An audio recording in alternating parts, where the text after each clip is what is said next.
Os adolescentes de hoje estão mais sujeitos ao contato com as drogas. Ambiente, companhias erradas, tudo favorece o contato e as primeiras experiências com as drogas.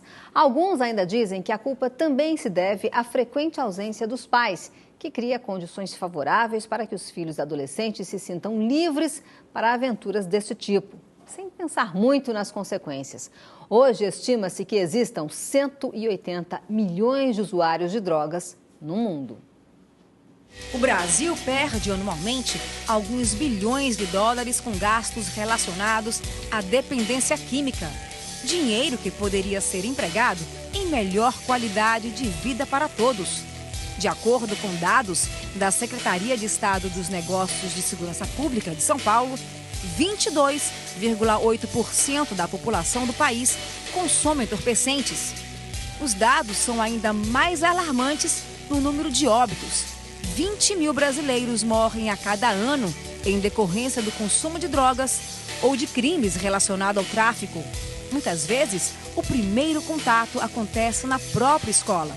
Segundo uma pesquisa feita em 5 capitais brasileiras e divulgada pela Secretaria, 49% das escolas estaduais, por exemplo, têm problemas com o consumo e o tráfico de drogas.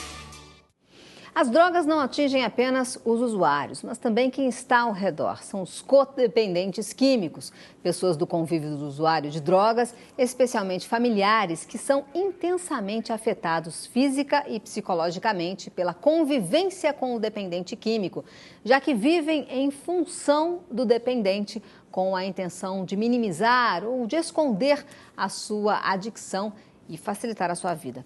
O dentista Luiz Fernando Calduro já passou por isso e, além de ser voluntário na ONG Amor Exigente, hoje está aqui com a gente para contar a sua experiência. Boa tarde, Luiz Fernando, seja bem-vindo. Boa tarde, agradeço o espaço. Muito obrigado. Ô Luiz, você nunca teve contato com drogas? Você não. Nunca teve envolvimento nenhum? Não, aconteceu mesmo, foi com os meus filhos, na época da adolescência deles. E como é que foi? Quer dizer, é um impacto muito forte quando você percebe que um filho está envolvido com drogas, né? Como é que foi essa descoberta para você? É um impacto, a gente sente muito medo, a gente sente um desconforto, uma angústia e começa a tentar ações para que isso pare. Só que essas ações, como nós não somos, obviamente, profissionais, como nós não temos conhecimento dentro de nós mesmos, né? Essas ações são inadequadas. E aí a gente não consegue sozinho, não é? Perfeito. E aí você foi buscar ajuda? Fui buscar ajuda, buscamos, eu e minha esposa, sempre juntos nessa batalha.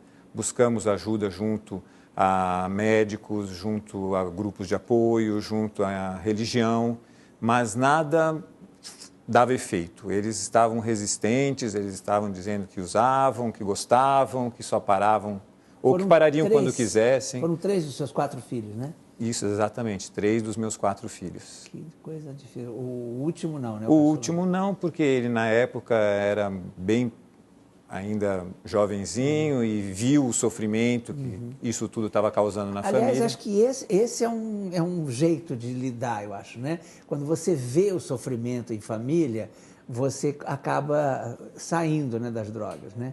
Acho que é uma escola, talvez, né? Mas quando os jovens estão envolvidos, Leão, com isso, eles ficam insensíveis. Sim. O prazer da droga é maior do que essa sensação de, não vou aborrecer a minha família, ou que sofrimento eu estou causando. Eles pensam no prazer mesmo e fazem o uso, porque na verdade a dependência química que se instala é uma doença, né? Isso que você falou é muito importante, porque a gente fica combatendo, falando aqui, né, horas às vezes, mas a gente esquece que a droga dá prazer, né? Dá. É isso, é como se tivesse uma barreira, como se a gente não visse que a droga dá prazer, né? Só que esse prazer, ao longo do tempo, depois leva... acompanhado de consequências extremamente nocivas, né? Exatamente. Agora, na época, os seus filhos tinham quantos anos, esses que se envolveram com as drogas? Então, na época, gêmeos, né? Eu tenho filhos gêmeos, eles tinham na época 18 anos, um pouco menos do que isso, e a mais velha 20 anos. E foi uma longa caminhada, porque eles começaram, um dos meus meninos gêmeos começou com 13 anos o uso. E ele que introduziu na família isso? Ou não, começaram juntos dentro da escola, estudavam na mesma escola. Foi na escola, então, que eles tiveram contato com a droga? Na escola, no ambiente, né? Não dentro da escola, entre os coleguinhas, né? Entre os colegas do clube, enfim. A gente tem a ilusão de que essas coisas vão acontecer de fora para dentro, mas elas acontecem de dentro para fora mesmo. É no convívio, né? Entre os mais próximos que isso acaba acontecendo. O senhor se sentiu culpado de alguma forma? Me senti. E, na verdade, esse sentimento de culpa, que depois eu acabei aprendendo no Amor Exigente... Só atrapalha, né? Que ele só nos paralisa, porque pelo sentimento de culpa a gente fica sem agir, sem tomar atitude. Então, dá muito medo, muita angústia, e o sentimento de culpa realmente é grande. O que eu fiz de errado, né? Aonde eu errei para que os meus filhos pudessem estar fazendo o que estão fazendo. Aí, qual foi a primeira atitude mesmo, assim, séria que você tomou para tentar tirá-los disso? Então, exatamente essa pergunta é interessante, porque antes da primeira atitude foi só gritaria, falação, ameaça, Choro, ou, ao contrário, tentativa de comprar, né? Eu me recordo que uma ocasião eu me propus a pagar um salário para minha filha se ela deixasse de usar. E ela aceitou, recebeu o salário e continuou usando. Claro, e gastou quase. E gastou, não é? Então, as primeiras atitudes eu aprendi depois de começar a frequentar o grupo de Amor Exigente. Perfeito. Olha, nós vamos continuar essa conversa, que é muito séria. Vamos continuar com esse assunto que é seríssimo, né? A questão das drogas na família, né? Você, é o seu caso aí em casa, né? Preste bem atenção, porque aqui nós temos um vitorioso. Ele conseguiu salvar a família dele, Luiz Fernando, né? Luiz, essa ONG, ela funciona em Campinas, não é isso? Como é que é o funcionamento dela? O escritório central do Amor Exigente é em Campinas, mas ele está presente no Brasil inteiro. Tá. São mais de 1000 grupos que atendem as famílias no Brasil inteiro. É um grupo de auto e mútua ajuda.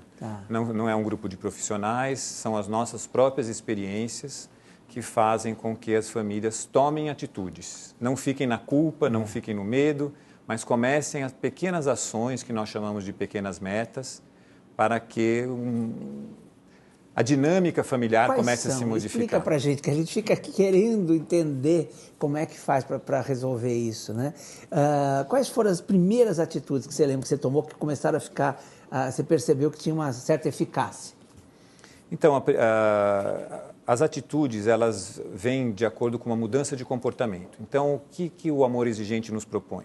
Que os pais assumam os seus papéis de pais, que eles não fiquem apenas amigos dos filhos, sendo bonzinhos, permissivos, e ao contrário também não fiquem inimigos, fiquem apenas pais, responsáveis por eles, colocando as regras com clareza, os limites com clareza e determinando consequências se essas regras e esses limites não forem cumpridos. Então, são essas atitudes que realmente fazem a diferença.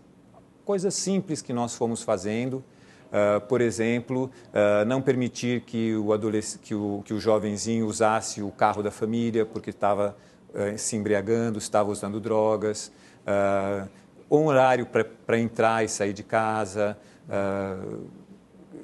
que devolvessem as coisas que apareciam na nossa casa milagrosamente, misteriosamente. Sim. Então, foram pequenas atitudes. Mas, Luiz Fernando, por exemplo, aí você estipula um horário, né? Você tem que entrar aqui em casa, sei lá, 10 da noite. Aí, se não chegar em casa, o que acontece? Como é que é exatamente? A gente fica querendo prática, saber. Pois veja, eu estava lidando na época com adolescentes e eles estavam absolutamente crescidos em cima de mim e da minha esposa. Eles estavam mandando na casa. Então, nós fomos incentivados a assumir o nosso papel de pai e de mãe. Não por maldade, mas para protegê-los. Então, estas regras precisaram ser conversadas entre eu e minha esposa para que elas fossem colocadas como uma proteção para eles, outro, não é? Né? Exatamente, porque senão aí fica um pai bonzinho e uma mãe malvada, ou ao contrário, e eles vão fazendo o espaço deles. Importante a união, né, da família, do casal. Exatamente, mas voltando na sua pergunta, é preciso que haja uma consequência. Então, você estabelece o horário, por exemplo, e se não cumprir o horário? Tem que ter uma consequência. Ou perde a chave da casa, e aí tem que bater para poder entrar, né? ou perde o uso do computador, ou perde o direito de usar o seu quarto, enfim, uma consequência. Perde a roupa lavada, porque às vezes os nossos filhos agem nas nossas casas como um hotel de 5 estrelas, né? Entram, tem roupa, tem comida, tem roupa lavada, no horário que quer, do jeito que quer. Então, e o Amor Exigente vai nos ensinando que com muito amor, porque é preciso que nós amemos muito os nossos filhos e mostremos isso, que eles são muito queridos, mas que nós não aceitamos as coisas erradas. Isso é importantíssimo. Né? Ô Luiz, e que alerta, que mensagem você tem então para os pais que estão nos assistindo e passam pelo mesmo problema que você já passou? Que não fiquem sós, que busquem ajuda, porque a família em si, nesse momento, não tem como sair disso. Então, é muito importante que busquem um grupo de auto e mútua ajuda, porque ali vocês vão encontrar pessoas iguais, pessoas que estão com os mesmos problemas e que vão trocar a experiência. Como você agiu essa semana em relação à sua família, aos seus filhos? E vocês vão fazendo dessa maneira, com pequenas metas, uma forma de você conseguir reverter a situação. Agora, se ficar sozinho, realmente fica muito difícil. Muito complicado, né? É complicado. Agora, essa mensagem sua aí, eu acho que é tão decisiva, né? Tão importante. Eu acho que você tem um telefone dessa ONG? Olha, eu tenho, de cabeça eu não tenho, mas parece que ele vai sair aí. Já está aí nos nossos mas eu tenho de cabeça o site, né? Que ali no site estão todos os grupos do Amor Exigente. É www.amorexigente.org.br. Perfeito. Procurem-nos, porque vocês serão bem acolhidos e vocês vão ter realmente a oportunidade de começar a fazer diferente. Porque às vezes a gente está numa situação tão difícil, tão complicada, achando que não tem fim. Tem sim, tem luz no fim do túnel. E com o apoio da comunidade, com o apoio dos grupos, é possível reverter essas situações difíceis. Obrigado, viu, Luiz? Muito importante essa sua participação aqui no nosso programa. Eu espero que você tenha ajudado muita gente do Brasil. E vamos à luta, tem que ir rapidinho procurar ajuda, né? Com certeza, e prestar sempre muita atenção aos nossos filhos. A partir deste momento, o Rio de Janeiro está chegando à nossa audiência, se juntando a nós, nosso Notícias e Mais. Bem-vindos, os cariocas. A gente vai para um breve intervalo, mas já volta com o nosso programa, esperando você. Até já. Instantes, a dor de quem perde um filho por alguém que estava na direção alcoolizado.